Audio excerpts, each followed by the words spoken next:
Cristo para ese premio y esa meta que es llevar el evangelio y ser como el Señor.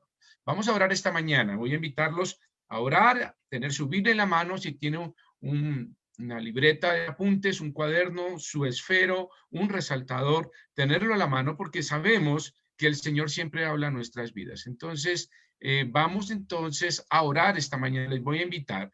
Si usted es por primera vez que está con nosotros, se está conectando y dice, vamos a orar, pastor, le voy a decir cómo vamos a orar. Cierre sus ojos en una actitud de reverencia y de adoración y dígale al Señor de corazón, gracias, Señor, esta mañana, porque me has traído a esta iglesia a escuchar tu palabra. Me has permitido conectarme en esta mañana a través de este medio. Y solo, Señor, hoy quiero que tú hables a mi vida y yo pueda entender de que necesito transformar mi vida.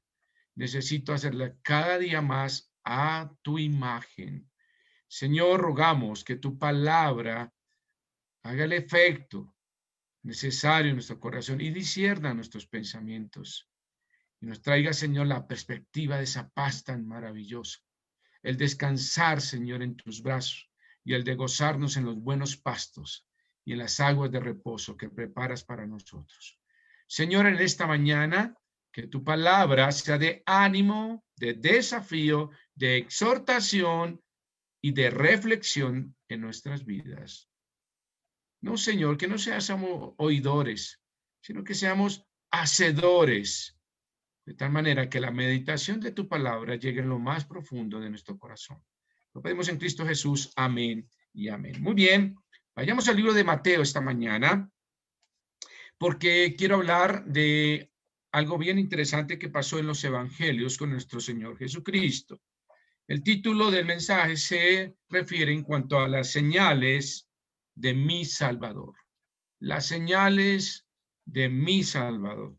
Y creo que es un tema muy importante en este tiempo donde todos quieren señales, todos quieren vacunas, pruebas, resultados, todos quieren señales del futuro, todos quieren señales de lo que está pasando, señales, señales. Ahorita estábamos cantando el himno con Carolina, él lo hizo por mí, dice, me pides una señal que Cristo me puede salvar. Entonces, la pregunta es esta mañana alrededor de ese himno, ¿será que nosotros podremos dar algunos señales de que tenemos un Salvador que salva, que realmente redime? Y creo que es un desafío esta mañana porque muchos nos están pidiendo respuestas y parece que muchos de nosotros nos negamos a dar la respuesta o porque desconocemos las señales de un Salvador o porque simplemente no queremos compartirlo por alguna actitud propia, llámese pereza, egoísmo, indiferencia y que no me interesa lo que está pasando alrededor mío. Entonces, de esta manera, queremos hablar esta mañana de las señales del Salvador. Quiero contarles algo como un paréntesis. Este himno que cantamos o que Carolina nos cantó y que yo lo canté también, espero que usted lo haya cantado, lo escuché por primera vez en el año 1978. Estábamos en la iglesia Misión Bautista de La Serena, allí en la calle 90 sobre el barrio La Serena, y recuerdo perfectamente, yo tendría unos, no sé, 10, 12 años, no recuerdo bien, y llegó un grupo de americanos y allí en esa casita pequeñita se hicieron y cantaron este himno. Pues para mí fue un impacto porque un himno que todavía recuerdo y recuerdo con mucha intensidad señales. Y lo curioso de esto es que estos americanos eran tan altos que el techo de la casa era tan bajito que tuvieron que cantar sentados los hombres, porque cuando se paraban en la cabeza no quedaba pegada contra el techo y no podían cantar. Entonces, para nosotros fue impactante ver a este grupo de personas cantando de esta manera, me pides en una señal. Él lo hizo por mí. Pues esta mañana vamos a aprender las señales del Salvador. Hay unas señales que nos dicen que Él es el Salvador. Son señales que yo debo aprender y tener muy claro para poder compartir con otros. Vayan conmigo primero a Mateo capítulo 12, que ahí vamos a arrancar esta mañana nuestro estudio. Mateo capítulo 12, el versículo 38, ahí conmigo. Dice así, Mateo capítulo 12, versículo 38. Entonces respondieron algunos de los escribas y de los fariseos. Recuerden que esos eran los mejores amigos del Señor. No, no, para nada. Eran sus enemigos, sus acusadores. Y miren lo que hacen estos hombres, diciendo, 2 puntos, maestro. Interesante que lo llamen maestro. Era una forma diplomática, sutil, de hacer una afabilidad hipócrita y como para hacerle caer. Y le pusieron el nombre de maestro, aunque el Señor era el maestro, lógico y claro, enviado del cielo con la autoridad de Dios, pero estos hombres lo decían en una forma sarcástica. Y dice, maestro, deseamos ver de ti señal, señal. Queremos ver una señal. Queremos saber si tú eres el Cristo, el ungido, el Mesías. Entonces estos hombres querían señales, querían evidencias de que fuera el Cristo. Por eso esta mañana hablamos de las señales de mi Salvador. Cuando algún fariseo o escriba se acerca a usted y le diga, muéstreme, deme una señal de lo que usted cree, usted no puede dudar de lo que vamos a aprender esta mañana para decirlo. Usted no puede decir, sí, yo creo en el Señor porque Él fue bueno. No, no, no, eso no es suficiente. Sí, Él fue bueno, pero eso no es el trasfondo y el corazón del Evangelio, de las señales de mi Salvador. Usted tiene que ser contundente, directo, verídico, tan consistente que cuando escuchen de usted cuáles son las señales de su Salvador, esa persona diga, yo quiero ese Salvador. La gente pide señales de nosotros. Ahora, no somos los únicos. Vayan por favor a Mateo 24:3. Vayan un poquito más adelante.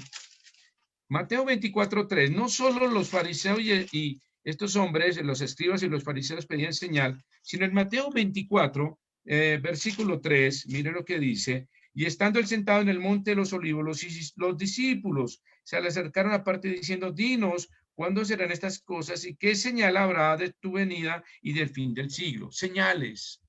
No solamente estos hombres pidieron, sino los discípulos también le pidieron ¿qué? Señales, señales de su regreso también, señales de una u otra manera de que él era el Cristo, el ungido. Entonces los discípulos también pidieron señales, los escribas también pidieron señales. Miren Juan 2:18 también, Juan 2:18.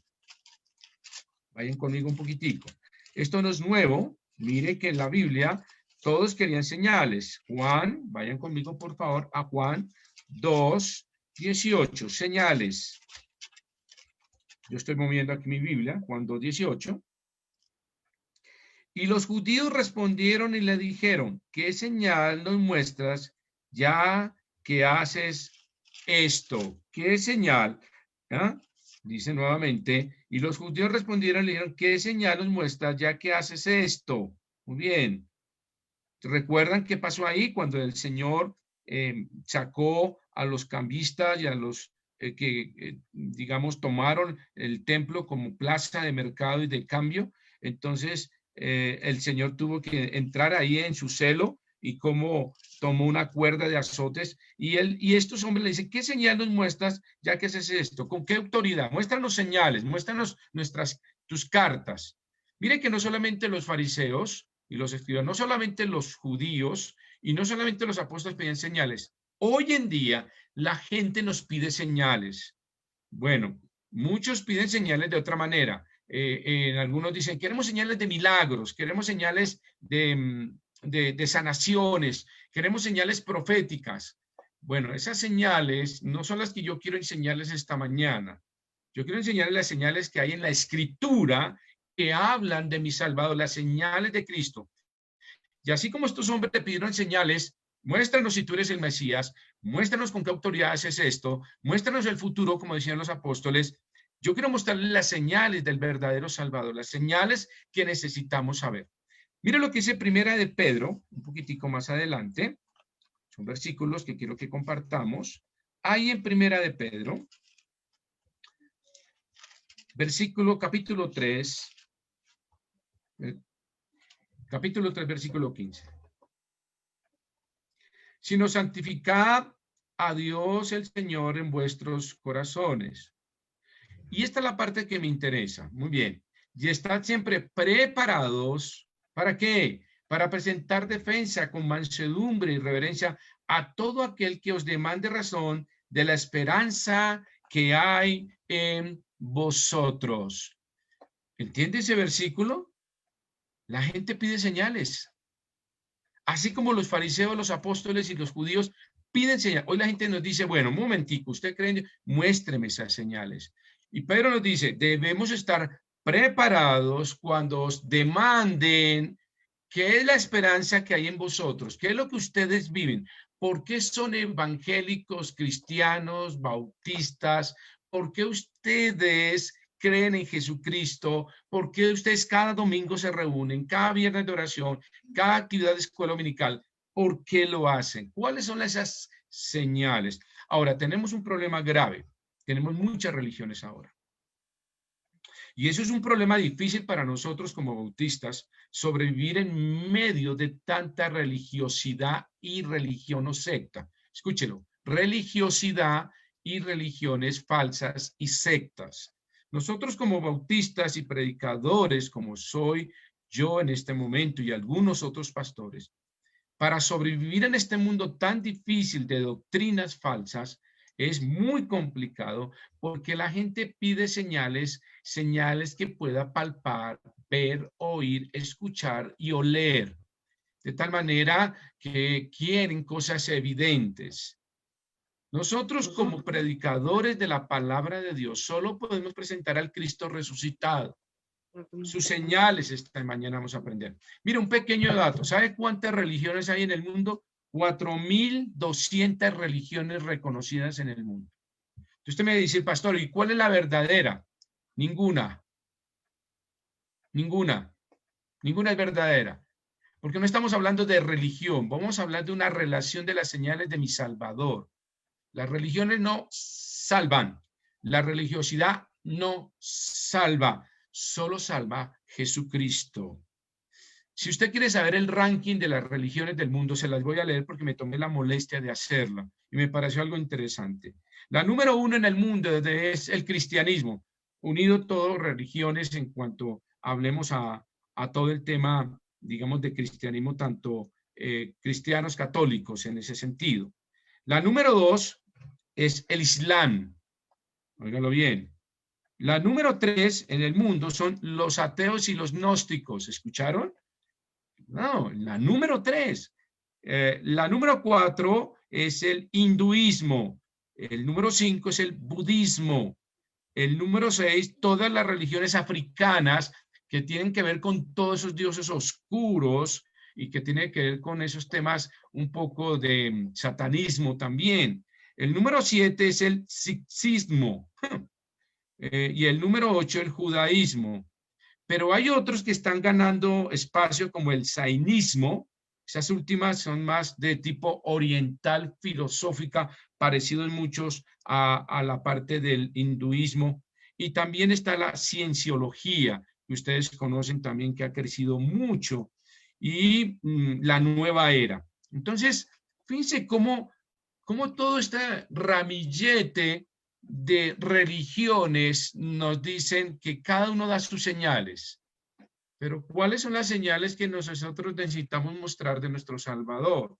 Ahora, dentro del cristianismo tenemos otra situación. Metámonos dentro de la parte del cristianismo en cuanto a la protestante o cristianos evangélicos. ¿Cuántas ramificaciones hay? Muchas, testigos de Jehová, adventistas, mormones, carismáticos, Jesús es solos, bautistas, metodistas, presbiterianos, bueno, se me acaba el nombre, pero todo esto sucede. Y entonces la pregunta es, pastor, ¿y para dónde cogemos? Necesitamos una señal. Necesitamos saber si estamos en el camino correcto. Pastor, ¿será que yo estoy en el Zoom correcto? ¿Estoy en la iglesia correcta o virtual? Bueno, yo solo quiero invitarlo esta mañana que usted esté en el lugar correcto, con el Salvador correcto. Ese es mi mensaje esta mañana. Este ramillete de cosas en cuanto al tema de la religión creo que nos deja confusión. Pero Primera de Pedro, capítulo 3:15 nos invita. si alguno os demanda defensa del Evangelio, debemos estar preparados para presentar defensa y mostrar las señales del Salvador. Decirle, estas son las señales de un verdadero Cristo que puede salvar. ¿Me pides una señal de que Cristo te puede salvar? Pues claro que sí, y en esta mañana lo veremos. Ahora, ¿cómo sabemos que la Escritura y que todo lo que vamos a leer esta mañana es real? Primero, porque toda la Escritura es inspirada por Dios. Viene una inspiración divina, plenaria, completa, inerrante e inequívoca. ¿Creemos en eso? Por supuesto. Y usted va a decir, pastor, ¿y cómo sabe que la Biblia es la palabra de Dios? Porque todo lo que está escrito en ella ha sido corroborado desde el punto de vista histórico. Esta mañana hablábamos con los caballeros. ¿Babel existió? Históricamente sí. ¿Existió un diluvio? La historia cuenta que sí. La ciencia nos dice que sí. La antropología nos dice que sí. La teología, la Biblia nos lo corrobora exactamente y nos da momentos exactos. La ciencia dice sí hubo un diluvio. Por lo tanto, si usted mira la palabra de Dios a la luz de la evidencia histórica, antropológica, de teológica, desde el punto de vista científico, la Biblia es consistente en todo lo que ha dicho desde Génesis y lo que sucederá en Apocalipsis. Por eso siempre he dicho que yo creo lo que va a pasar en Apocalipsis porque todo lo que se profetizó desde antes, desde Génesis y todos los profetas se cumplió plenamente. Nadie puede discutir que no hubo un reino babilónico, existió, Daniel lo vio. Nadie puede decir que no existió el reino griego, Daniel lo vio. Nadie puede decir que no existió el imperio romano, Daniel lo vio y lo vio con todas sus características. Y sucedió en el tiempo exacto. Nadie puede decir que Isaías no dijo que nacería un Salvador cuando nació en Belén, Efrata, pan de vida. Ahí estuvo. Zacarías lo dijo igualmente. Entonces, todas las cosas que han sucedido, nadie me puede decir que fue una alta coincidencia. No existe coincidencia. Fielmente la Biblia nos expone señales, señales que fueron cumplidas y que fueron corroboradas y que la ciencia dice, aunque se muerda la lengua, que fueron ciertas, sí sucedieron y la Biblia es vigente en esas evidencias. Nadie, escúchelo, métase por internet, nadie ha podido contradecir la Biblia desde el evento profético antiguo hasta lo que ha sucedido hasta el día de hoy. Nadie lo ha podido decir. ¿Por qué? Porque la palabra de Dios es inspirada por Dios, dado a los hombres, pero inspirada. Y Dios nunca se equivoca. De tal manera que podemos ver algunas señales y quiero que esta mañana entremos a ver esas señales, que son 3 señales de mi Salvador. 3 señales en las cuales yo debo andar por fe. Son señales que yo debo creer por fe y debo tenerlo de esa manera. Vamos a la primera señal. Isaías capítulo 7, versículo 14. Vayan conmigo a Isaías 7, 14. Ahí está la primera señal en esta mañana. Al maestro le preguntaron y los fariseos y escribas, danos una señal. Pues aquí les voy a dar la primera señal. Isaías capítulo 7, versículo 14. Por tanto, el Señor mismo os dará señal. 2 puntos. ¿Quién está dando esta señal? Dios mismo. Dios mismo nos da una señal. ¿Cuál señal? Mírenla aquí. He aquí que la Virgen concebirá y dará a su hijo, llamará su nombre, ¿qué? Emmanuel. ¿Qué quiere decir qué? Dios con nosotros. La señal del nacimiento virginal de Cristo. Esta es la primera señal. La señal del nacimiento virginal de Cristo. Dice que el Señor mismo os dará señal. ¿Por qué es tan importante esta señal? ¿Por qué es tan importante explicarle a la gente que nuestro Salvador fue profetizado y su nacimiento fue virginal? Tiene un significado muy importante. Número 1, el nacimiento del Señor fue un milagro. Un milagro. Y ese milagro fue el cumplimiento de una profecía que está escrita ahí en Isaías 7:14. Es un milagro maravilloso, fue único. Ahora, alguien me va a decir, pastor, ¿cómo una mujer virgen puede concebir? Bueno, esa misma pregunta se hizo María. Si ustedes ven más adelante y van un poquito a Lucas, capítulo 1, versículos 26 al 35, no lo vamos a leer, pero se lo dejo como referencia. Lucas, capítulo 1, versículos 26 al 35. Cuando Gabriel, el ángel Gabriel, le anuncia a María, ella sintió temor y dice que confusión. Dijo, pero ¿cómo será esto? No lo entiendo, pero era una señal del Dios mismo. El Señor mismo os dará señal. He aquí que la Virgen concebirá y dará a luz un hijo y llamará su nombre Emmanuel. Entonces, ¿en qué cabeza cabeza? Por eso María dijo, estoy confundida. Hermanos, esto solo se puede creer por fe, exclusivamente por fe. Entonces, cuando llega esto, María dice, pero ¿cómo va a hacer esto? El misterio sería resuelto porque sería el Espíritu Santo que produciría este milagro. Dice que el Espíritu Santo hizo este milagro maravilloso.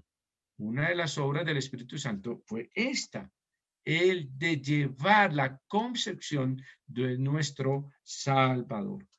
Por eso, mis queridos hermanos, el nacimiento virginal garantiza a un Salvador sin pecado. Ahí está el punto más importante.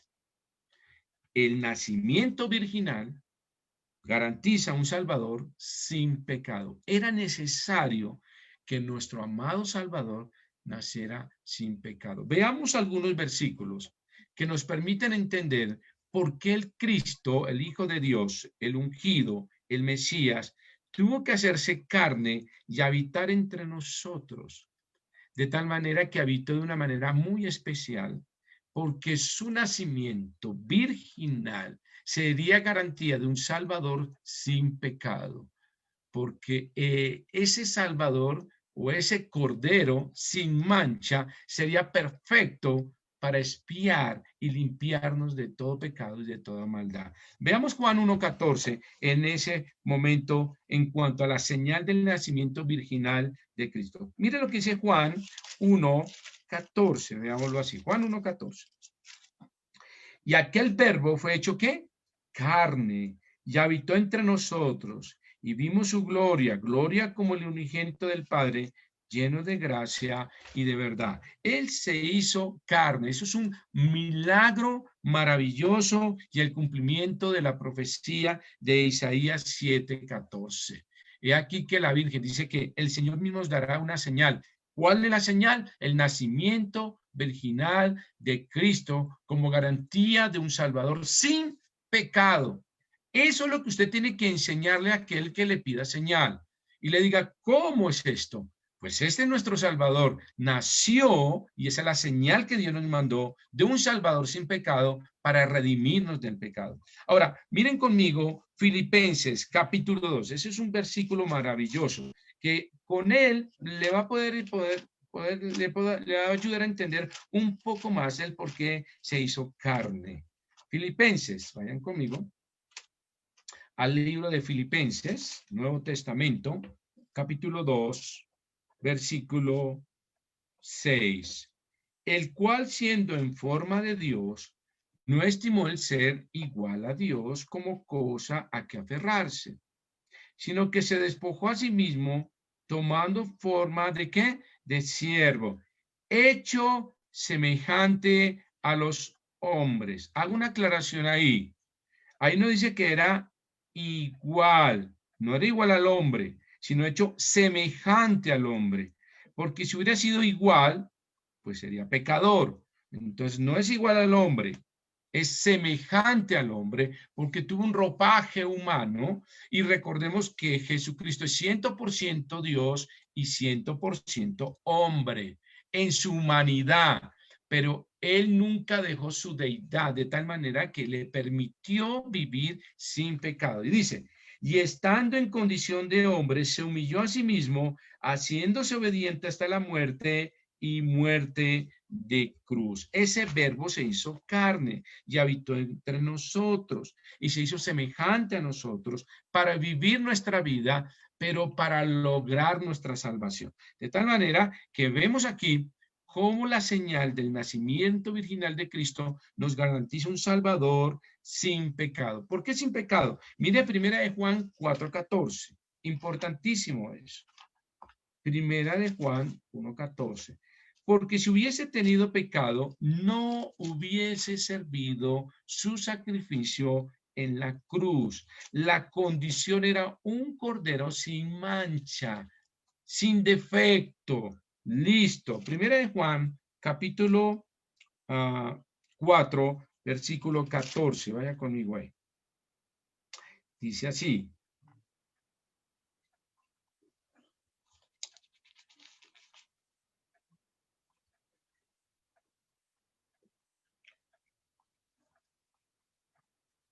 Me perdí yo acá, un momentico. En Primera de Juan, capítulo 4. Y nosotros hemos visto y hemos testificado que el Padre ha enviado al Hijo, el Salvador del mundo.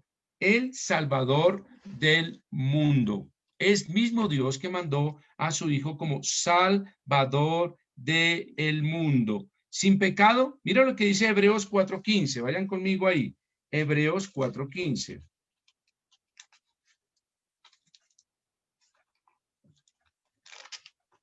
Vayan un poquito hacia atrás. Hebreos 4:15. Porque no tenemos un sumo sacerdote que no pueda compadecerse de nuestras debilidades, uno que fue tentado en todo, según nuestra semejanza, pero ¿qué? Sin pecado. Esta es la clave. Sin pecado. Así como nosotros, a través del primer Adán, entró el pecado, por el segundo Adán encontramos vida eterna, porque él está sin pecado. Y Hebreo nos dice que él vivió, mire lo que dice al final, pero sin pecado, sin pecado. Mire 1 Corintios 15 conmigo también, que corrobora también lo que dice Pablo en 1 Corintios capítulo 15. 1 Corintios capítulo 15, versículo 22. Porque así como en Adán todos mueren, también en Cristo todos serán ¿qué? Vivificados. Y mire el versículo 45, vayan conmigo allí. Dice así, así también está escrito, fue hecho el primer hombre Adán, alma viviente, el postrer Adán, espíritu vivificante.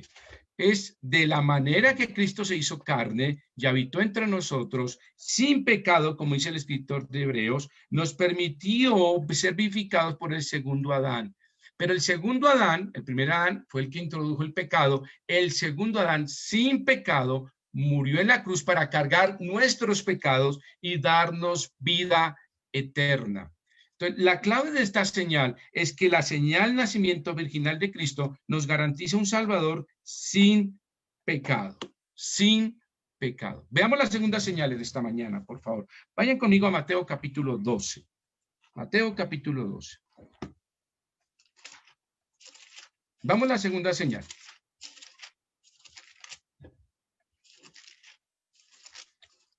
Mateo capítulo 12, versículo 39. Leámosla.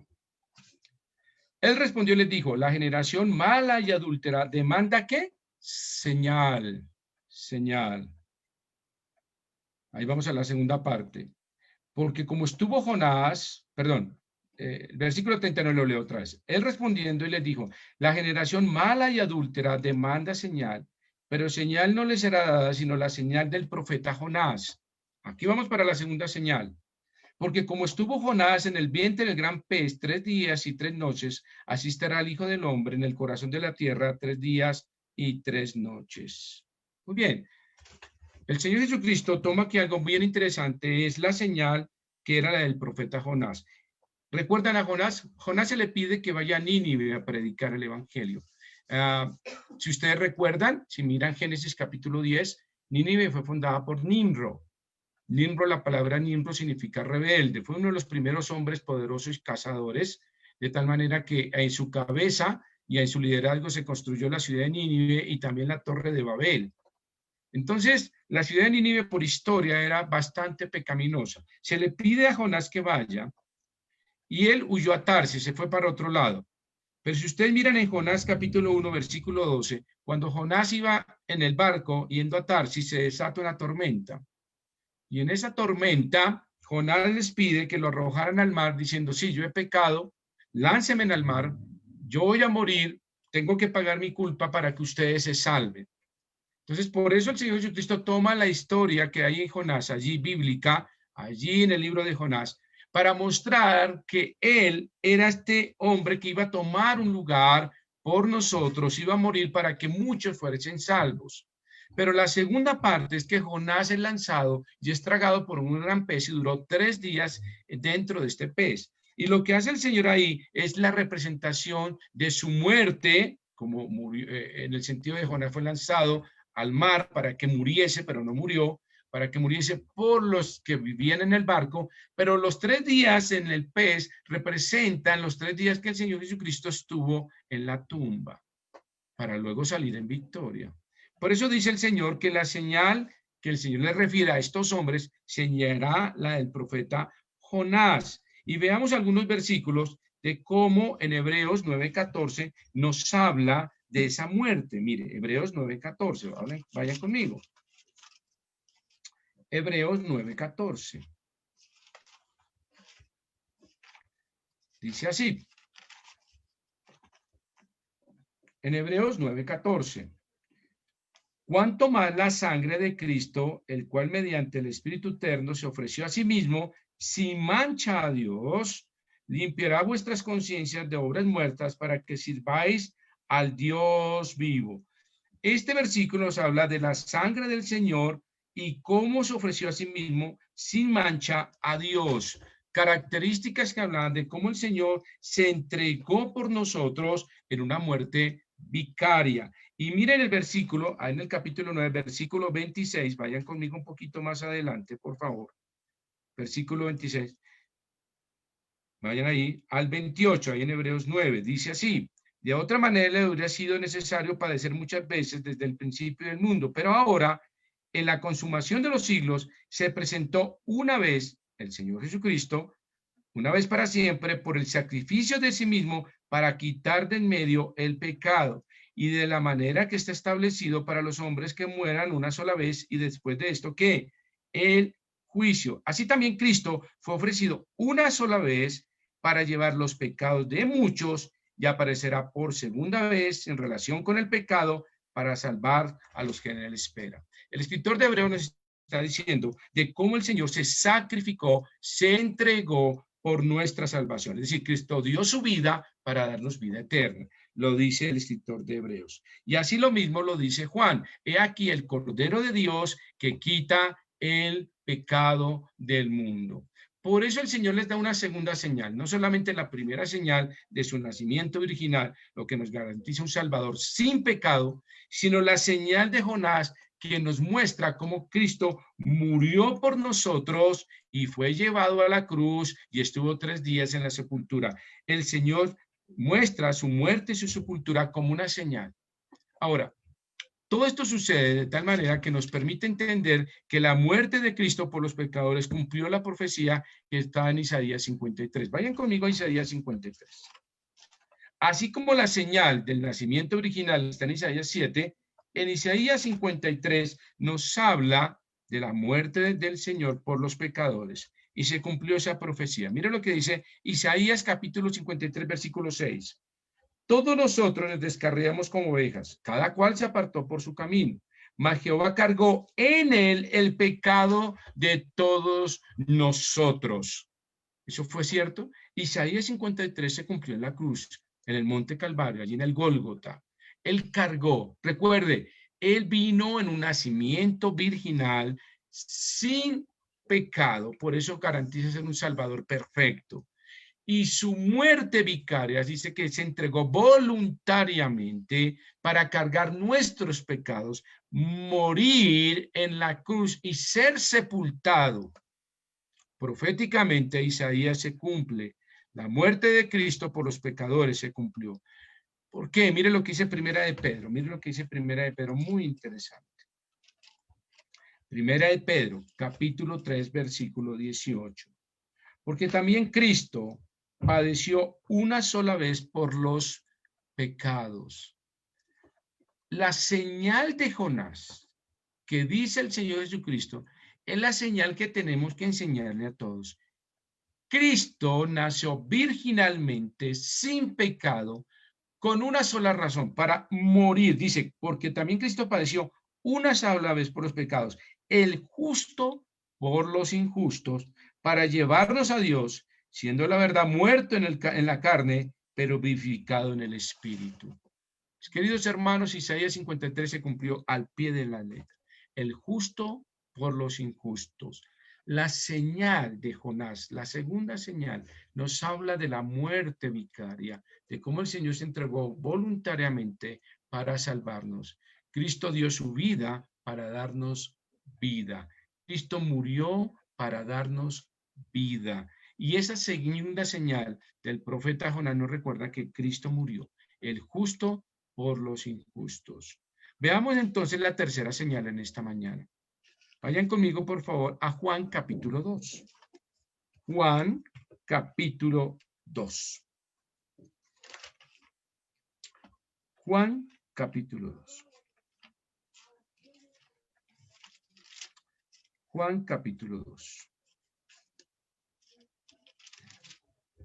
Versículos 18 al 22. Acompáñenme allí, muy bien.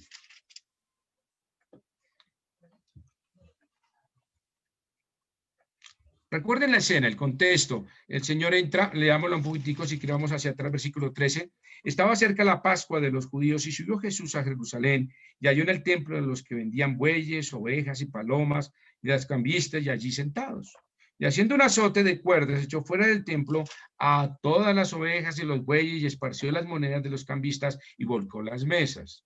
Y dijo a los que vendían palomas, quitad de aquí esto y no hagáis de la casa de mi padre casa de mercado, cueva de ladrones. Entonces acordaron sus discípulos que está escrito, el celo de tu casa me consume. Ahora vienen los versículos que nos interesan, porque leíamos para saber el contexto. ¿Qué estaba pasando? Bueno, el Señor va al templo y encuentra un escenario terriblemente desastroso, el templo convertido en una casa de cambio de mercado. Mi casa es casa de oración, dice, el celo de tu casa me consume. Versículo 18. Y los judíos respondieron y le dijeron, ¿qué señal nos muestras ya que haces esto? Otras pedían señal. Entonces ya el Señor ha dado dos señales, su nacimiento virginal y la señal de Jonás como símbolo y recuerdo de su muerte y sepultura y el nacimiento virginal de un Salvador sin pecado. Era necesario eso. Ahora, mire el versículo 19. Respondió Jesús y le dijo, destruid este templo y en 3 días, ¿qué dice? Lo levantaré. Y dijeron luego los judíos, en 46 años fue edificado este templo y tú en 3 días lo levantarás. Mas él hablaba del templo de su cuerpo. Por tanto, cuando resucitó de entre los muertos, sus discípulos se acordaron que había dicho esto y creyeron la escritura y la palabra que Jesús había dicho. Esa señal de este momento casi nadie la comprendió.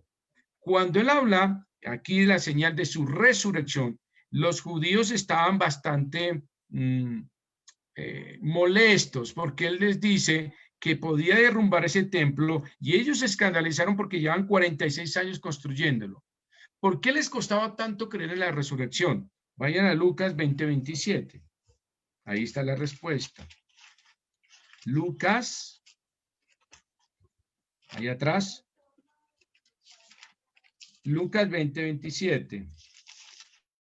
Vayan conmigo.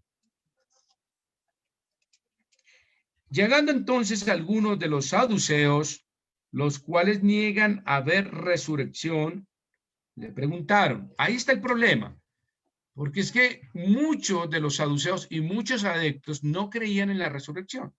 Cuando el Señor les presenta esta señal, diciéndoles, yo voy a resucitar, y toma el templo como una analogía, destrúyalo y en 3 días yo lo voy a reconstruir, ellos no lo entendieron, estaban ciegos. Su doctrina de no creer en la resurrección los hizo mucho más negar esa posibilidad, de tal manera que el Señor lo presenta y por eso se escandalizaron. ¿Cómo podía Jesús levantar en 3 días esto? Eso era imposible. Pero bien dice la Escritura que él hablaba de la resurrección corporal. Era la señal más significativa para nosotros como creyentes. Hagamos un poquito un alto acá. Pastor, muy bien. Si el Señor, la primera señal que habla Isaías capítulo 7, el Señor os dará señal. Aquí la Virgen concebirá y dará a luz un hijo y llamará su nombre Emmanuel, que quiere decir Dios con nosotros. Ese hijo significaba un salvador sin pecado, como dice el libro de Hebreos. Fue semejante a nosotros, no igual a nosotros, semejante como humano, pero su deidad nunca perdida, de tal manera que era semejante, pero no igual. Por eso fue sin pecado. Ahí está el punto. Él era semejante, no igual. Muy bien, pastor, yo lo creo. Está bien, entendido esa parte. La segunda, la señal de Jonás que él murió y fue sepultado. Sí, perfecto, sí, es claro que él murió y murió por nuestros pecados. El justo por los injustos y murió y se entregó una sola vez y para siempre y su sangre nos limpia de todo pecado. Muy bien, pastor. Pero lo de la resurrección, si no hubiese sucedido, ¿en qué había quedado esas dos señales? En nada. No hubiesen servido de nada. ¿Por qué? Vayan conmigo, por favor, a 1 Corintios capítulo 15. Si Cristo no hubiese resucitado, realmente las dos anteriores señales no hubiesen servido de nada. 1 Corintios capítulo 15, vayan conmigo allí. Versículos 20 al 22. Mas ahora Cristo ha resucitado de los muertos, primicia de los que durmieron es hecho, porque por cuanto la muerte entró por un hombre, también por un hombre la resurrección, ¿qué dice? De los muertos, porque así como en Adán todos mueren, también en Cristo todos serán vivificados. Pablo aquí nos dice algo muy importante. La resurrección es clave, definitiva, en las señales de un Salvador verdadero. Punto. ¿Ustedes han leído Buda resucitó? No. ¿Mahoma resucitó? No. ¿Todos los que creen en los profetas hinduistas, alguno de ellos que murió, resucitó? No. Todos los que creen y tienen creencias africanas en todas estas sectas, que hay algunos resucitado, no, no está escrito ni está referenciado. Entonces, si nos ponemos a ver todas estas sectas que yo hablo de 4.200 religiones en el mundo, el hinduismo, el islam, el budismo, el sintoísmo, todo esto tipo, le hago una pregunta, investíguelo. ¿Cuál de estos líderes, fundadores, deidades, entre comillas, fundadores de cada una de estas religiones, las primeras 8 del mundo, cuál ha resucitado? Solo Jesucristo. Por esta es la señal más contundente de la cual nosotros podemos tomar para presentar a un Cristo resucitado, no a un Buda muerto, o un Mahoma muerto que no ha resucitado. Tenemos una verdad maravillosa de compartir. Y si alguien le dice, deme una señal de que su religión, porque así siempre nos dicen, de su religión es la verdadera, aquí hay 3 señales. Y la tercera es la más contundente, es que yo tengo un Cristo resucitado. Cristo resucitó. Pablo lo dice, mas ahora Cristo ha resucitado de los muertos. Tenemos un Dios vivo. Vayan conmigo, por favor, a 1 de Pedro 1. 1 de Pedro, capítulo 1. Vayan ahí conmigo, porque quiero hacer énfasis en eso. 1 de Pedro, capítulo 1. Vayan conmigo ahí.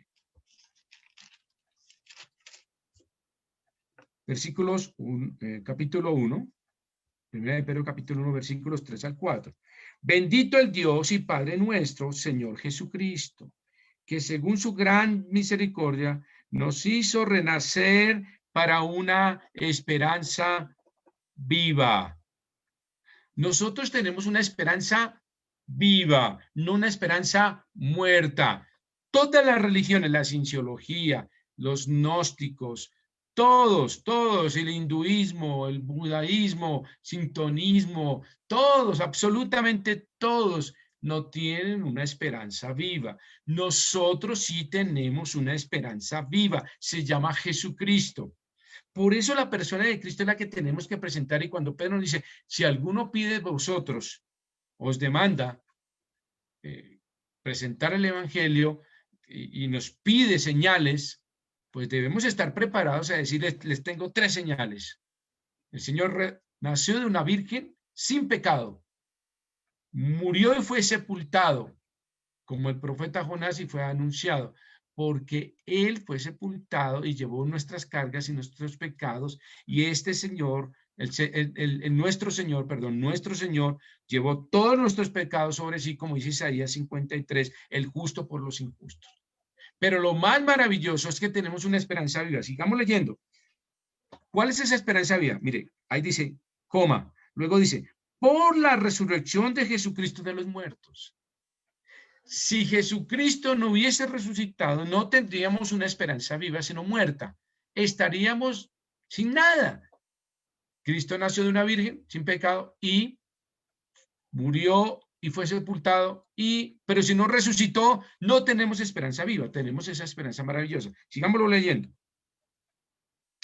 Para una herencia. ¿Y para qué tenemos esa esperanza viva? Para una herencia incorruptible, incontaminada e inmarcesible, reservada en los cielos para vosotros. Ahí está la clave. Si alguien quiere una señal, muéstrele al Cristo resucitado. ¿Y para qué? Para una herencia incorruptible, para una vida eterna maravillosa. De esa manera nosotros tenemos una esperanza viva. Y mire lo que dice 1 Corintios capítulo 15. Pablo nos dice algo contundente, que sé que muchos de ustedes ya lo conocen. En 1 Corintios capítulo 15, vayan conmigo ahí, por favor.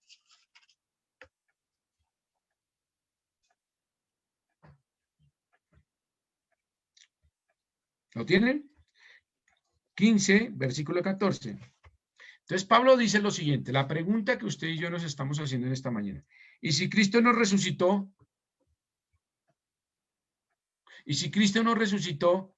Entonces, ¿qué hacemos con todo lo que estamos estudiando esta mañana y cada domingo que nos reunimos? Y si Cristo no resucitó, pues no tenemos una esperanza viva, no tenemos una herencia incorruptible.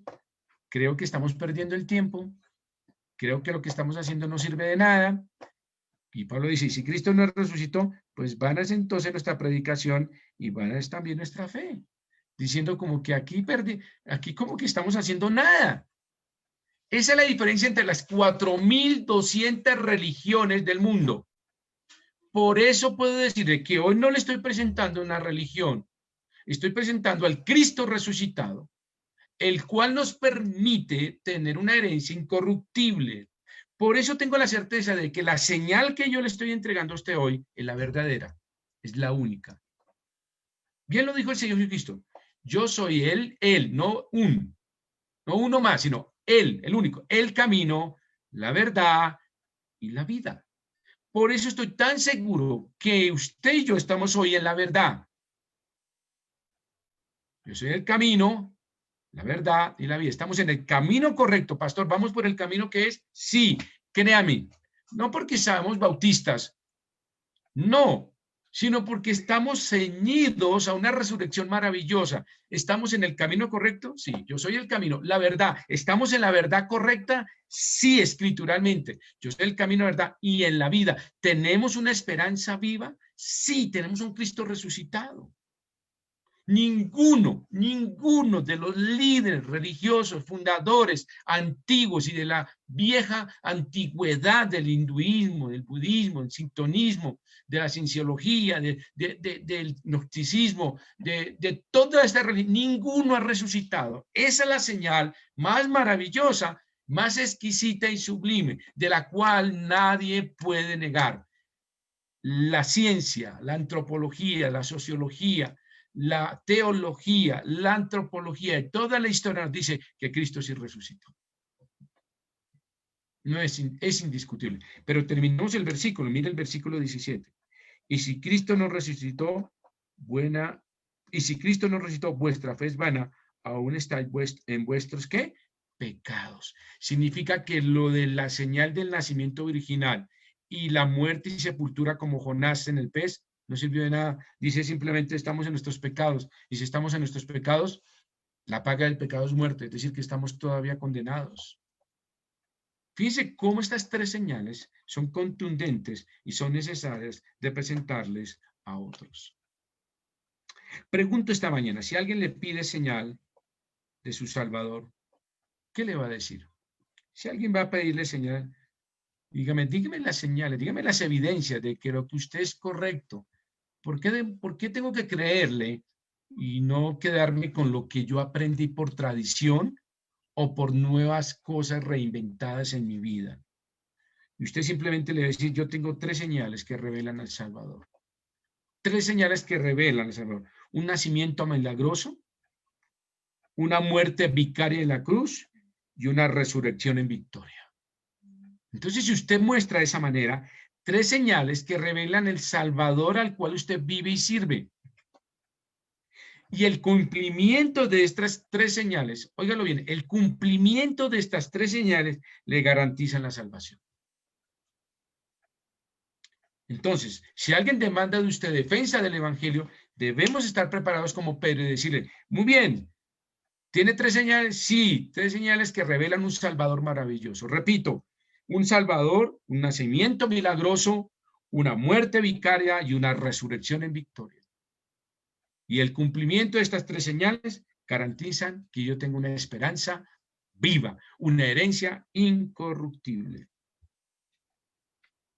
Espero que usted esta mañana que me escucha venga con fe al Salvador y conozca a mi Salvador. Hay señales suficientes para que usted reciba a Cristo como Salvador personal. Yo no le estoy presentando una religión, la 4201, no. Le estoy presentando al Cristo que nació en forma milagrosa, que murió en la cruz de una forma terrible, el justo por los injustos, pero que resucitó en victoria. Yo quiero invitarle esta mañana a que usted conozca a mi Cristo, y yo le quiero pedir que usted conozca a mi Salvador, al Cristo resucitado, al que nos da una herencia incorruptible y nos da una esperanza viva. Bien dice 2 Corintios capítulo 6, versículo 2, he aquí ahora el tiempo aceptable, he aquí ahora el día de salvación. No dejen pasar un día más, y quiero invitar a aquellos que están conectados conmigo que reciba a Cristo. Creo que esta mañana le he dado señales suficientes. Los escribas y fariseos le dijeron, danos una señal de que tú eres el Cristo. Hoy yo le he dado las 3 señales más contundentes bíblicas de que Cristo es el Salvador. Es Emmanuel, Dios con nosotros. Y es la hora, hoy es el día, dice Pablo, he aquí ahora el tiempo aceptable, he aquí ahora el día de salvación. No deje pasar un día más. Tal vez mañana usted no abra sus ojos. Tal vez esta noche muera de un infarto silente y usted no tenga la oportunidad de recibir la salvación, de tener y conocer a mi Salvador. Creo que hoy hay señales suficientes. Si usted me ha escuchado hoy y usted muere sin Cristo, el día que usted frente a Cristo y en su juzgamiento individual y personal, el Señor le dirá, usted escuchó un mensaje. El 20 de septiembre a las 12 del día, usted escuchó un mensaje por vía virtual de un pastor. Y yo le di a usted 3 señales contundentes de que yo era la respuesta a sus necesidades, a su salvación. Y le di evidencia suficiente de que yo era el Cristo resucitado. En medio de esas 4,200 religiones, yo era la respuesta a su vida. Pero usted rechazó esas señales y esas evidencias. Y no aceptó mi propuesta de salvación. Por lo tanto, al lago de fuego, con el diablo y sus ángeles, para una eternidad en sufrimiento, separados. Ahora hago un paréntesis. Para aquellos que son ya creyentes y me están escuchando esta mañana, usted tiene un conocimiento de hoy extraordinario, tiene 3 señales extraordinarias. La gente le va a pedir señales. ¿Usted qué le va a decir? Y espero que esta mañana haya aprendido estas 3 señales maravillosas. Son señales que nos garantizan tener un Salvador sin pecado, que murió por nosotros, el justo por los injustos y que resucitó al tercer día. ¿Cuál es su responsabilidad como creyente? Mostrar estas señales. Pero nos dice, si alguno os pide, os demanda señales, os demanda, pues presentemos defensa del evangelio. Usted como creyente, y voy a decir algo con todo el respeto, si alguien le pide señal, usted no puede decir, hable con el pastor o hable con el maestro de escuela dominical. Usted tiene que estar listo y preparado a presentar defensa del evangelio y conocer 3 señales contundentes que tenemos un Cristo resucitado. Y yo le invito a que ustedes puedan leer y sumergirse en la palabra de Dios y entender, si alguien le pide señal de su Salvador, ¿qué va a hacer? Pues predicar al Cristo resucitado. Oremos. Señor, en esta mañana, yo pido por aquellos que no te conocen y que si quieren conocerte esta mañana como Salvador personal, puedan decir, Señor, he entendido esta mañana que soy pecador, que mi religión no me salva, que el ser bueno no me salva, sino la única manera es conocer al Cristo resucitado, hacerlo parte de mi vida y entregar mi corazón a ti. Señor, te entrego mi vida, todo mi ser. Hazme un instrumento útil en tus manos y permíteme vivir la vida que tú quieres que yo viva. Señor, recíbeme como pecador, pero hazme nuevo, Señor. Y permíteme ahora ser nueva persona en Cristo. Las cosas viejas pasaron y aquí todas son hechas nuevas. Yo quiero ser nuevo, Señor. Retomar el camino correcto y la relación correcta contigo, Señor. Lo pido en Cristo Jesús. Ahora, Señor, pido por mis hermanos creyentes, salvos, que si algún fariseo o saduceo o escriba le pide señal, pueda hablar y mostrar las señales escriturales de la esperanza viva que tenemos en Cristo y de una herencia incorruptible, la cual Cristo ha preparado para nosotros. Lo pedimos en Cristo Jesús. Amén y amén. Mis queridos hermanos, Dios les bendiga en esta mañana. Un buen tiempo para ustedes y bendiciones en su vida personal, laboral y familiar. Que Dios les guarde en esta mañana.